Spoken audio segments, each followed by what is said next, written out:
Hello, my dear ladies. I'm so grateful you're here. Usually we share women's stories, stories of love, betrayal, and quiet strength. But today is a little different. A kind man named Michael reached out to us with a story straight from the heart. He asked if we could share it with you. And once we read it, we knew we had to. Because it's not just about money, it's about trust, legacy, and the truth that came after everything else fell apart. Now, I'll speak in Michael's voice. He writes, "You think you know a person, sleep next to them for 30 years, raise kids together, share meals, holidays, late-night worries, and little inside jokes that nobody else in the world would understand, and then one moment tears it all apart like it was never real. For me, that moment came on the day we buried my father.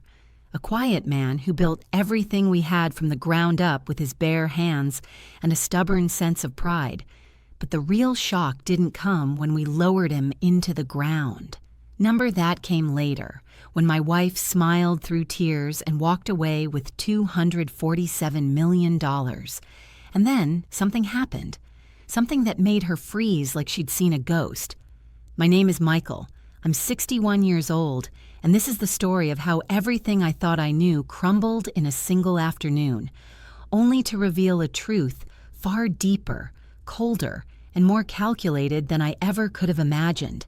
The morning of the funeral was gray, not just in the sky, but in the way people moved and spoke, like the whole world had taken a breath and was holding it in. My father's casket sat at the front of the church, surrounded by white lilies and a framed photo of him from better days, when his eyes still sparkled with mischief and wisdom. My wife, Joan, stood next to me, with her arm looped gently through mine, her voice low as she murmured little comforting words that felt more practiced than heartfelt. Her black dress clung to her like it was made for the stage, and she wore the kind of heels you don't choose unless you want to be seen. I wanted to believe her grief was real. I needed to. But something about the way her fingers tapped rhythmically on the folded funeral program, something about the way she looked past the casket instead of at it, it scratched at the back of my mind like a whisper I couldn't quite hear. My father wasn't a man of extravagance, but he built a quiet empire. Warehouses, shipping contracts, some real estate in Florida, and more than a few investments that paid off big when the market surged. We never talked about how much he was worth, but I knew it had to be in the hundreds of millions. Still, he always told me money was like water. It'll either keep you alive or drown you, depending on how you carry it. After the service, we followed the hearse to the cemetery. I remember watching the casket lower slowly into the earth, a strange stillness settling over everything. Joan held a tissue to her eye, but her cheeks were dry. She leaned close and whispered something about how proud he would have been of the ceremony, how beautiful the flowers were. But my ears were ringing too loud to really hear. I just nodded, heart hollow. That evening, the lawyer invited us to a small private room in his office downtown. It was supposed to be a simple reading of the will, just formality. My father's longtime attorney, Robert Langston, sat behind his polished oak desk, his expression unreadable as he opened the envelope and began to speak in that calm, neutral voice lawyers always seem to use when they're about to ruin someone's life or make them rich beyond imagining. He cleared his throat and read it aloud. My father left everything, every property, every account, every share of stock to Joan. I blinked. My stomach turned cold. Joan gasped softly, then covered her mouth in what looked like shock, but I knew that sound. I had lived long enough beside her to know when she was genuinely surprised and when she was pretending. And this wasn't surprise. This was performance. She turned to me, eyes wide, trembling hands reaching for mine, saying it must be some mistake, that this wasn't what she wanted. But her grip was tight, and there was a flicker, just a flicker, in her eyes that told me she'd been waiting for this moment, planning for it. Robert went on about how the will had been revised 6 months ago, signed, notarized, witnessed, everything in order. My name wasn't mentioned even once. Joan received it all. Before I could speak, she stood, thanked the lawyer, and kissed my cheek like we were just leaving a dinner party. She whispered that she needed some air and stepped outside. She never came home. That night, Joan disappeared. No note, no call, just vanished. And yet, that wasn't the end, not even close, because 40 days later, Robert invited me back to his office, alone this time, and when I walked in, he was holding a second envelope in his hand, an envelope my father had left behind with very specific instructions. Looking back now, I realize how easy it is to ignore the signs when you don't want to see them, especially when they come wrapped in love and wrapped around your daily routines. I wasn't blind, not really, I was just hopeful. Hopeful that the woman I married had a heart as deep as her smile, that the life we built together was real, and that when she looked at me, she saw a man she loved, not just a stepping stone to a bigger fortune. But life has a way of peeling back the layers, slowly at first, until what's left underneath is raw and impossible to ignore. My father's name was Thomas. To most people, he was Mr. Grant, a sharp, stoic businessman who knew how to read people better than a poker dealer in Vegas. But to me, he was just Dad. He taught me how to fix a car before I was old enough to drive one, how to shake hands without looking nervous, and how to walk into a room like I belonged there, even if I wasn't sure that I did. He built his first warehouse in his 20s with a loan he never told anyone how he got, and from there, it was one slow, stubborn climb up a ladder no one thought he'd survive. But he did. He made it. He bought land, invested in freight companies, quietly scooped up rental properties, and never once flashed it around like some people do. You'd never guess he was worth hundreds of millions unless you looked at his shoes. He believed you could always judge a man by his shoes. Growing up, I saw him every day at the breakfast table reading the paper with one hand and underlining things in the business section with the other. He never talked much about money, but he never let me forget that loyalty was worth more than any paycheck. My mother passed when I was 17, and after that, it was just the two of us for a long while. He never remarried, said once was enough for a lifetime. I met Joan 10 years later, in the middle of one of those quiet months where nothing exciting was happening, and I wasn't really looking for anything. She came into my life like a gust of warm wind, beautiful, confident, full of charm that felt effortless. She laughed at my awkward jokes, asked smart questions about my work, and looked at me like I was the only man in the room. I fell hard, and I fell fast. My father liked her, or at least pretended to. He was polite, asked about her family, her plans, her past. She had answers for everything, neat and tidy, the kind of answers you'd expect from someone who rehearsed them. I didn't see it then. I didn't want to. Joan was never loud with her ambition, but it was there, humming beneath the surface like a motor running quietly under a polished hood.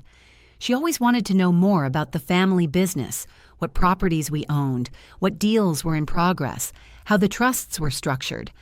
I chalked it up to curiosity, a wife who wanted to be involved, but now, in hindsight, I see the way her questions always circled around numbers, around names, around power. The first time I noticed something off, it was small. I had left my laptop open while I was on the phone, and when I came back, Joan quickly minimized something. She smiled and made a joke, but her hand shook just enough for me to notice. Later that week, one of my passwords didn't work. I told myself I had just typed it wrong. Over time, there were more of those little moments. A receipt for a hotel in her purse. She said she'd met a friend for lunch. Jewelry I didn't recognize. She claimed it was a gift from a client. A text on her phone that she read a little too quickly and deleted a little too fast. I confronted her once gently, half hoping she'd laugh it off and tell me I was being ridiculous. Instead, she got angry, accused me of not trusting her, cried in a way that made me feel ashamed for doubting her. I apologized. I shouldn't have. My father, though, he never said much, but I could tell he was watching her. He was always polite, but distant. Once, after a family dinner, as Joan went out to warm up the car, he looked at me and asked, "You trust her?" I laughed, brushed it off, told him not to be so old-fashioned. He didn't push. He just nodded slowly and went back to his drink. It was about 6 months before his death when things really started to change. He called me one day out of the blue, asked me to meet him at the office, said it wasn't urgent, just something he wanted to talk about. I showed up thinking he'd bring up retirement or hand off more of the business, but instead he slid a folder across the desk, thin and marked with my name in his neat handwriting. He told me to keep it safe, said I might need it one day, and to trust him that when the time came, I'd understand. I opened it that night when I got home.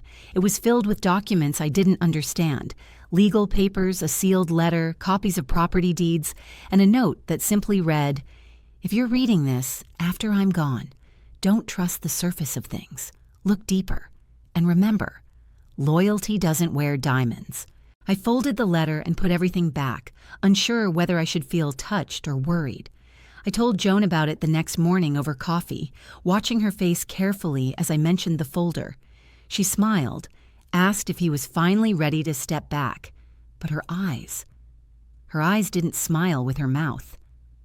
That was the first time I realized something in me had shifted, a seed of doubt, one I couldn't quite shake.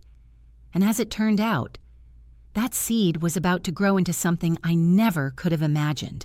For days after the funeral, I moved through the world like I was floating in someone else's life, doing the right things and saying the expected words. But inside, I was unraveling in silence, caught between grief for my father and a quiet, burning confusion about the woman I had shared my life with for over 3 decades. I didn't want to believe what I already knew. Joan hadn't just left me with her absence. She had taken something far heavier with her, the truth.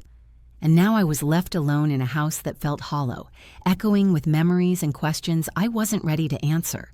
I tried to reach her, called her phone, sent emails, even contacted her sister, who hadn't heard a word either. Days turned to weeks, and it became clear that Joan wasn't coming back. She hadn't just taken the inheritance. She had vanished, like a stage actress exiting her final scene, leaving behind the set and the audience still blinking in disbelief.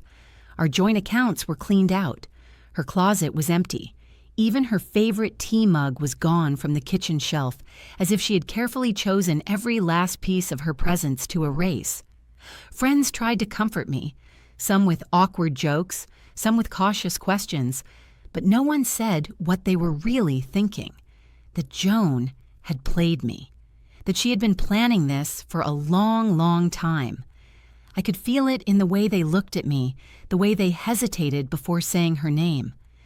My pride kept me from admitting it out loud, but deep down, a storm was building, one I couldn't ignore any longer. Then one evening, just as the sun was slipping behind the trees, painting the living room in golden shadows, I got a call from Robert, my father's lawyer. He asked if I could come to the office the next day, alone. There was something important, something my father had left behind. The tone in his voice wasn't casual. It carried weight, the kind that makes your stomach tighten before your mind even understands why. When I arrived, Robert was already waiting in the conference room, a large manila envelope resting in front of him on the polished table. He looked tired, like he hadn't slept well in days, and I wondered briefly how long he'd been holding on to whatever it was he was about to show me. He slid the envelope toward me and said softly, "Your father instructed me to give this to you exactly 40 days after his passing. He was very specific about the timing. He said it would all make sense by then." With a trembling hand, I opened it. Inside was a sealed letter in my father's handwriting, along with a copy of a different will, not the one that had been read at the funeral. This one had a new date, just 3 weeks after the first. I stared at the paper, trying to make sense of it, my heart pounding louder than Robert's voice as he explained what it meant. In this second will, everything, every dollar, every property, every asset was to be returned to me. Joan was to receive nothing, not a cent. And at the bottom, in the sharp, unmistakable signature I had seen 1,000 times, was my father's name. Robert looked at me carefully and said, "He made this after a private conversation with me, after something came to his attention. He told me he had his suspicions for a while, but what he discovered in those final weeks, he couldn't ignore it. I couldn't breathe. My mouth went dry. I asked what exactly my father had found, but Robert only nodded toward the envelope again and said, "It's in the letter." I opened it slowly. My father's words were direct, but full of quiet sorrow. He spoke of loyalty, of betrayal, of how he had noticed Joan's behavior change over time, how she asked too many questions, showed up at the office when I wasn't there, called vendors pretending to be my assistant. He had hired someone to look into it discreetly. What they uncovered made him realize Joan had been planning this for over a year, manipulating me, isolating me, positioning herself to inherit everything. He couldn't prove it all, not in a courtroom, but in his heart. He knew what she was after, and so he wrote the second will. He kept it secret, instructed Robert to hold it in trust and deliver it only after enough time had passed for the first wave of shock to settle, so that I would be clear-headed enough to understand not just what Joan had done, but why he had waited. Sometimes, he wrote, the lesson must come with silence, so it can echo long enough to be heard. I sat in that room for what felt like hours, letter in hand, the weight of it pressing against everything I thought I knew. My father hadn't just seen the truth, he had protected me from it until I was ready to carry it. But the story wasn't over. Not yet. Because Joan, she came back. Not with an apology, not with regret, but with a lawyer of her own, and a plan to fight the second will. The morning Joan returned was as ordinary as any other. Cool breeze drifting in through the kitchen window, the sound of birds tapping along the glass like they had some secret to share, and the coffee brewing in the corner, sending its familiar scent into the room where I sat, still unsure whether I was awake or just stuck in some long, drawn-out dream that refused to end. Then the doorbell rang.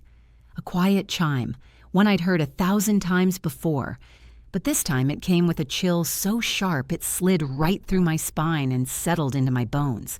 I opened the door and there she was, Joan standing in a tailored beige coat, sunglasses perched in her hair, the kind of calm expression on her face that made my chest tighten, because it wasn't guilt I saw, not sorrow or shame, but calculation. She smiled gently, like she'd only stepped out for a few errands and was surprised I hadn't made her tea yet. Behind her stood a younger man in a slick gray suit with a leather briefcase and a thin smile that didn't reach his eyes. She didn't ask to come in. She stepped over the threshold like she still belonged there and sat down on the same couch where we used to read the Sunday paper together, where I had once held her hand and believed it meant something. Her lawyer introduced himself, Brent something, I don't remember the rest, and explained they had come to discuss some inconsistencies regarding the estate documents. That was his phrase, inconsistencies. I felt the burn rise in my throat, but I said nothing. I didn't ask her why she left without a word. I didn't ask where the money went. I didn't ask if any of it had ever been real, because by then I already knew the answer. All I did was reach for the file I had tucked inside the bookshelf weeks ago, the one with the second will and my father's letter, and I placed it quietly on the table between us. Brent opened it, glanced through the pages with practiced indifference, but I saw the moment his fingers paused, the moment he read the date and realized what it meant. Joan said nothing at first. She just stared at me with those perfect eyes, blinking slowly like she was calculating the cost of this new development. Then she smiled, sharp, cold, and so unfamiliar it made my skin crawl, and said that this was just a delay, that the first will had already gone through probate, and any afterthoughts wouldn't hold up in court. That word, afterthought, made something snap inside me. I stood up too fast, chair scraping against the floor, heart pounding so hard I thought it might break my ribs. I told her this wasn't just about money. This was about my father, about the betrayal, about the years I had spent loving a woman who now sat across from me like a stranger in my own house. And for a moment, just a split second, I felt dizzy, like the weight of it all had finally crushed the last bit of breath from my lungs. My knees buckled slightly, the room spun, and I had to grip the back of the chair to steady myself. Joan's face changed. For the briefest flicker of a second, the mask dropped. She moved forward like she was about to reach for me, like she might say something human, something soft. But then Brent stood up, placed a hand on her shoulder, and just like that, she pulled back. She adjusted her coat, stood tall, and announced that they would be in touch. No apology, no hesitation, just strategy. They left, and the silence that followed felt different this time. Not empty, but full of something waiting, something shifting in the air like a storm gathering just beyond the window. I sat there for what felt like hours, heart still thudding in my ears, replaying every word, every glance, every breath. That night, Robert called again. He'd heard from Brent. A formal court challenge was coming. Joan was going to fight the second will, claim undue influence, mental decline, whatever angle they could twist to make it seem like the first will should stand. And that's when Robert told me something I didn't expect, something that made my heart race for an entirely different reason. He said there was another document, one that had only come into his possession recently, passed along by my father's private accountant, who had held onto it under specific instructions. It wasn't just a letter or an extra signature, it was a recording. My father had left behind a video, but before it could be used in court, we needed to confirm its authenticity, and if it was real, if it was what Robert believed it to be, it could end everything. But if it wasn't, if the court rejected it, I could lose not just the inheritance, but everything else that came with it. And so we waited. For tests, for paperwork, for permission to present it. For that moment when the truth, raw, unfiltered, undeniable, would finally speak for itself. But I knew one thing for sure. Joan had made her move. And now it was my turn. Sowart rooms have their own kind of silence. Not the peaceful kind, but the heavy, strained kind that clings to the walls and makes your chest tighten the moment you walk in. And as I sat at the polished wooden table beside Robert, staring straight ahead at the judge's bench, I could feel that silence settle around me like a second skin, cold and unshakable. While on the other side of the room, Joan sat with her lawyer, calm as ever. Legs crossed just so, hands folded neatly in her lap, not a trace of nerves on her face. Like this was just another meeting in a long week of business negotiations, rather than the fight over the very soul of the legacy my father had built with a lifetime of sweat and sacrifice. The courtroom was filled with a few reporters, some distant cousins, and people who once shook my father's hand and now came only to witness what they thought might become a public unraveling of something private. But I had already decided I wouldn't give them that satisfaction, not today. Joan's attorney began with confidence, speaking of timelines and mental state, painting the image of an aging man influenced by grief, by pressure, by suggestion, suggesting, without using the word, that perhaps I had pushed my father to write the second will, that perhaps my presence in those final weeks had been strategic, manipulative, even desperate. And while I sat motionless, jaw tight and hands clenched under the table, I could feel the audience begin to shift, sensing the story they thought they came to hear. The bitter son, the jealous husband trying to claw back a fortune he never earned. But then Robert stood and laid out our case, calm, deliberate, laying down facts like bricks, dates, documents, notarized signatures, timestamps, even logs from my father's visits to the notary, receipts from his meetings with the private investigator he had hired, and slowly, piece by piece, that carefully painted image from Joan's side began to crack. Still, none of it could fully erase the shadow of doubt unless we had something stronger, something undeniable. And that's when the moment came. The judge granted permission for the video to be submitted, and even as the technician set up the screen in front of the courtroom, I could barely breathe. because no matter how confident I was in my father's intentions, no matter how many times Robert had reassured me that the video had been verified, there was still that fear, that ache in my chest, that maybe it wouldn't be enough, that maybe Joan would still win, that maybe the truth wasn't strong enough to fight against charm and strategy and the years she had spent crafting her narrative. And then the screen lit up. My father's face filled the room, not frail, not confused, but sharp-eyed and steady, sitting in the leather chair in his study, the same room where I had once done my homework and later signed business contracts under his watchful gaze. And in that quiet room, his voice filled the courtroom with a kind of clarity that didn't need emotion to cut deep. He spoke of choices, of regrets, of watching the people closest to him and seeing what they chose to do when no one was watching, of the way loyalty reveals itself not in the big moments but in the quiet ones, like who shows up when there's no money to be made, who asks questions when they think no one's listening, who walks away when you stop giving.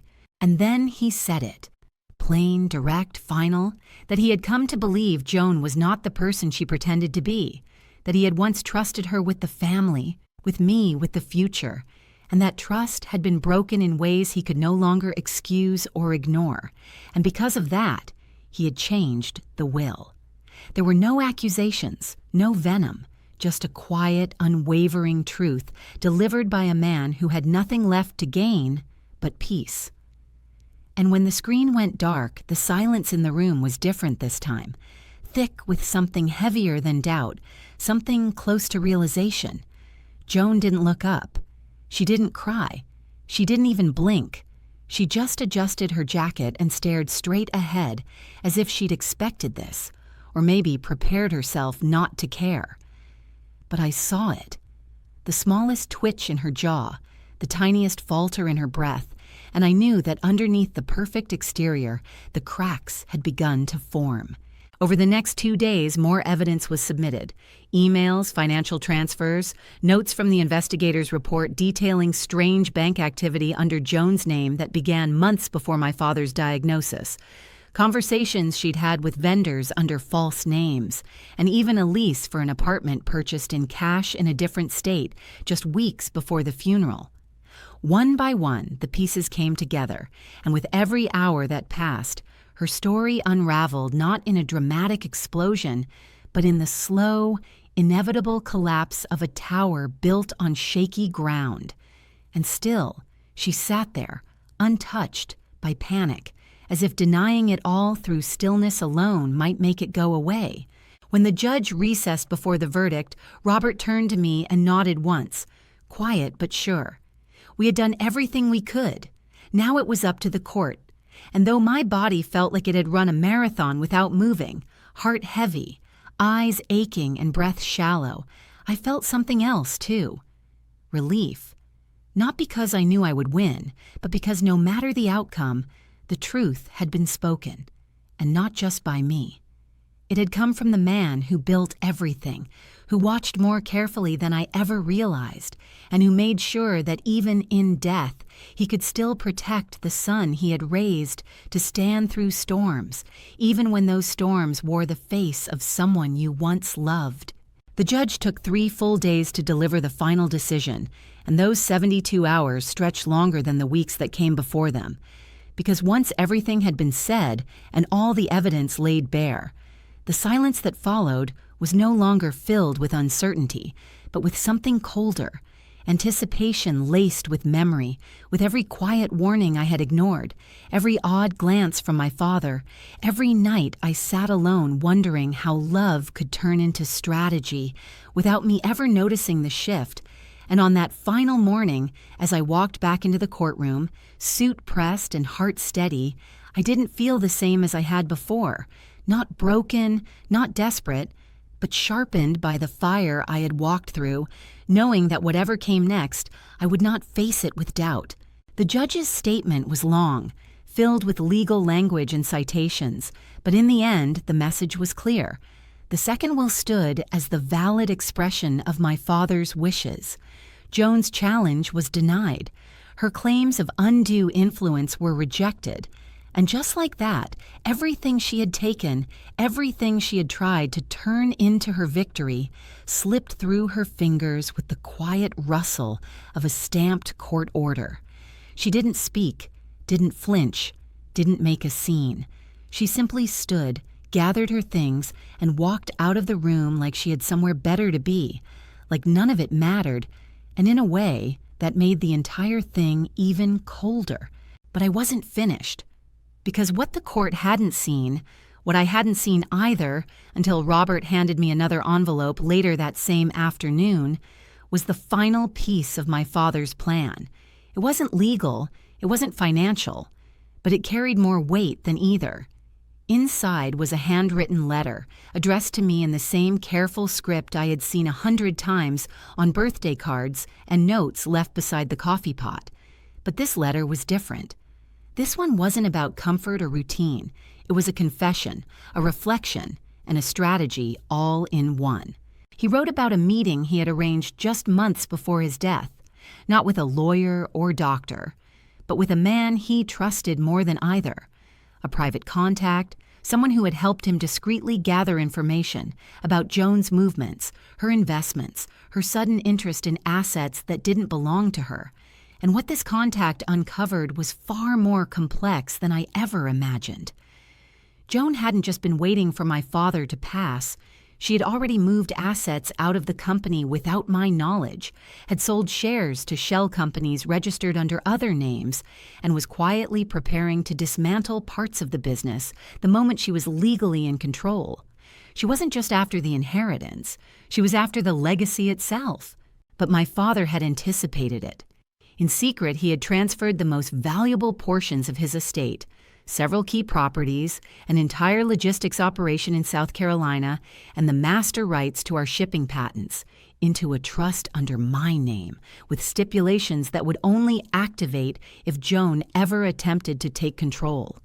These were not assets easily tracked, hidden in layered entities only he and his accountant knew how to access. And now, with the court ruling in place and Joan's challenge dismissed, all of it came back to me, untouched, intact, preserved. In that letter, he wrote that this was not about revenge, not in the bitter sense, but about protection. He couldn't stop Joan from being who she was, but he could make sure she would never walk away with more than her lies allowed. And at the end of the page, he wrote a single line I would carry with me for the rest of my life. Some people wear masks so well they forget there's a face underneath. But you, son, you never needed one. I sat in my car for over an hour after reading it, the weight of those words resting on my chest like a stone I didn't know I'd been carrying.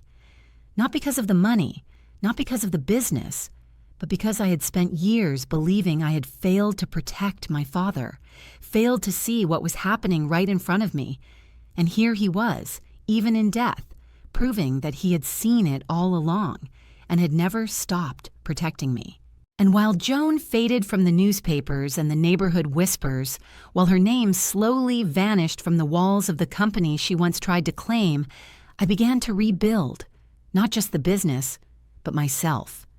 I didn't chase closure through anger or bitterness. I let the silence speak, let the truth do the work, and with every day that passed, I understood more clearly that my father hadn't just left me an inheritance. He left me a lesson, and that lesson was worth far more than anything Joan ever thought she could take.